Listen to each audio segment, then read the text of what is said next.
Greetings, in this video, we shall briefly discuss the FDNY F-80 course and license. The first step is to take the required class first, then the FDNY computer-based exam at FDNY headquarters.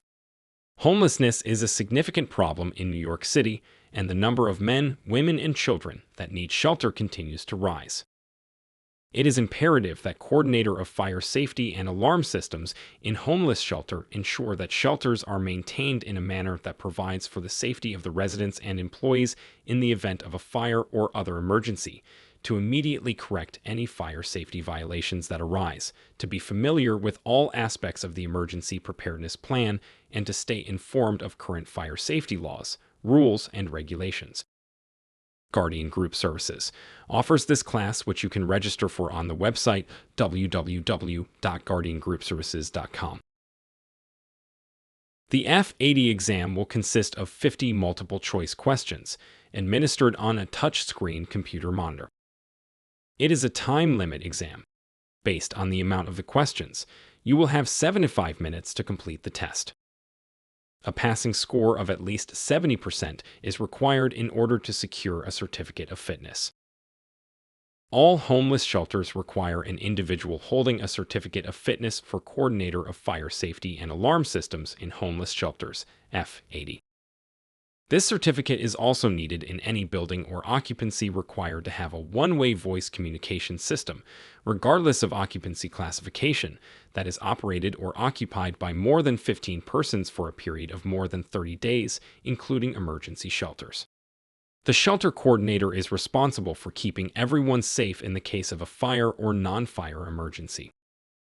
Coordinators of fire safety and alarm systems in homeless shelters are also often the point of contact for shelter occupants, employees, and first responders during an emergency. The coordinator of fire safety and alarm systems in homeless shelters is responsible for the following. They must be present at the shelter at all times. When the coordinator of fire safety and alarm systems in homeless shelters is absent, a deputy coordinator of fire safety and alarm systems in homeless shelters shall be present at the shelter and shall perform the duties of the coordinator of fire safety and alarm systems in homeless shelters.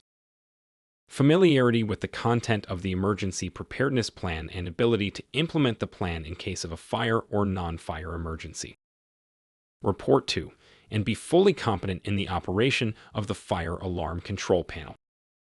Every system may be different, and therefore the coordinator of fire safety and alarm systems in homeless shelters must evaluate what system exists and what features and components are available in their shelter. The coordinator of fire safety and alarm systems in homeless shelter must notify arriving emergency response personnel of the nature of the emergency and the response so far, and comply with the directions of the emergency response personnel and or other lawful authority. Know the location of and how to personally operate all fire alarm systems in the shelter. Awareness of the inspection, maintenance, and testing schedule for fire alarm systems in the shelter, and ensure that the schedules are adhered to. Conduct drills to familiarize building occupants with the fire safety features of the shelter, the exits available, and the proper procedures to follow in case of a fire or non-fire emergency. Conduct staff training and fire and non-fire emergency drills as required by the Fire Code.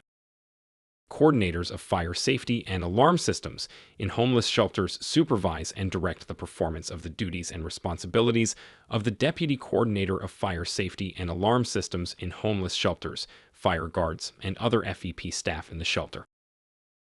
This certificate of fitness is valid only at a specific location and for the specific person to whom it is issued.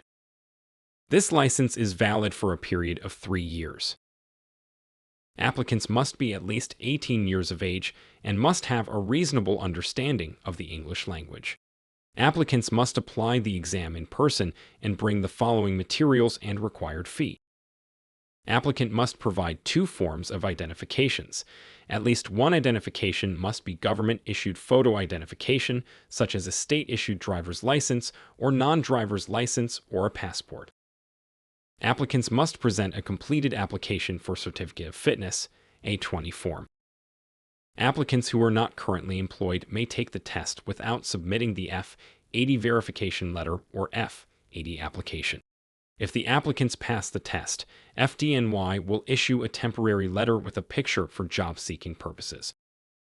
The C of F card will not be issued until the applicant is employed and submits both the F-80 verification letter and F-80 application. Applicants must attend all training classes to be eligible to take the training course's final examination. School graduation diploma will be issued after the candidates obtain a passing score of 70% on the graduation test. Candidates shall be allowed two opportunities to pass the graduation test. Candidates who fail the final examination on the second attempt shall be required to re-attend the course in its entirety. The graduation diploma is valid for only one year in order to take the FDNY computer-based exam, F-80. Some topics of this F-80 course will include emergency procedures, people who require special assistance, special needs in English as a second language occupants, staff training and drills, central station transmitter, make a public address announcement throughout the building, in the stairway S, and on individual floors, fire protection systems such as sprinklers and standpipes, portable fire extinguishers and classes of fires, acknowledge signals at the fire alarm control panel, place the fire alarm system offline, place the fire alarm system online, silence the fire tones throughout the building, reset the fire command center, Phase 1 and Phase 2 elevator operations, out of service systems and impairments, fire guards and fire watch, inspection, testing, and maintenance requirements, record keeping.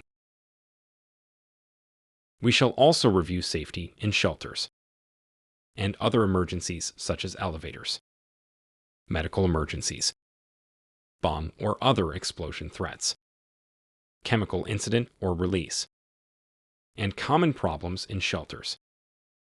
This short list is some key words you will want to memorize prior to and after completion of training. These words and answers will come up in your exam. Building occupants, all persons in the shelter, including employees, clients, staff, and visitors. Central Station Company, a facility that receives alarm signals from a protected premise and retransmits or otherwise reports such alarm signals to the FDNY. Evacuation, the emptying of a building of all building occupants in response to a fire or other emergency. Fire alarm system, any system, including any interconnected fire alarm subsystem, of components and circuits arranged to monitor and enunciate the status of fire alarm or supervisory signal initiating devices. Fire triangle, a fire requires fuel, oxygen, and heat, which are the three parts of the fire triangle, to be sustained. If one is removed, the fire will extinguish. Manual fire alarm box, a manually operated device used to initiate an alarm signal.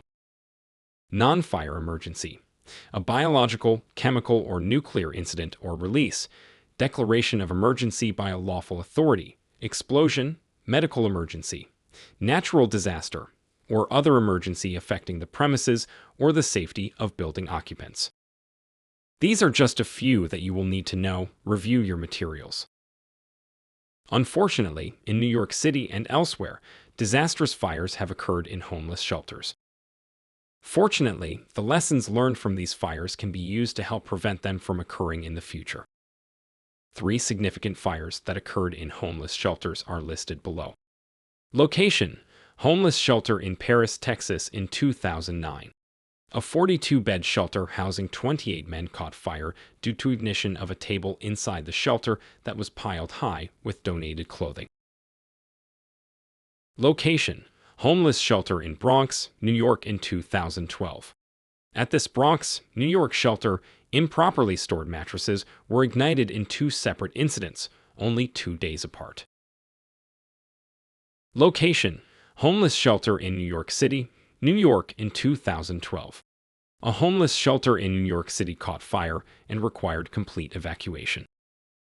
The fire started when a lit cigarette left unattended by a tenant ignited a mattress on the 4th floor. The fire was quickly extinguished by the building's sprinkler system. There are many others that will be discussed in class and lessons learned. This study material will not be provided to you during the test. It is critical that you read and understand the FDNY study booklet to help increase your chance of passing this examination.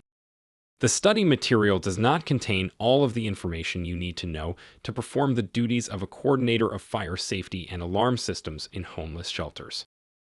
It is your responsibility to become familiar with all applicable rules and regulations of the New York City Fire Department, even if they are not covered in this study material. You need to be familiar with the New York City Fire Code, the New York City Building Code, National Fire Protection Association Standards, NFPA 10, 25, 72, and the rules of the Fire Department of the City of New York in order to adequately prepare for the examination. We hope this has been helpful as a quick guide and intro, and look forward to seeing you in the next FDNY F-80 course. Check our website for all training courses offered at www.guardiangroupservices.com.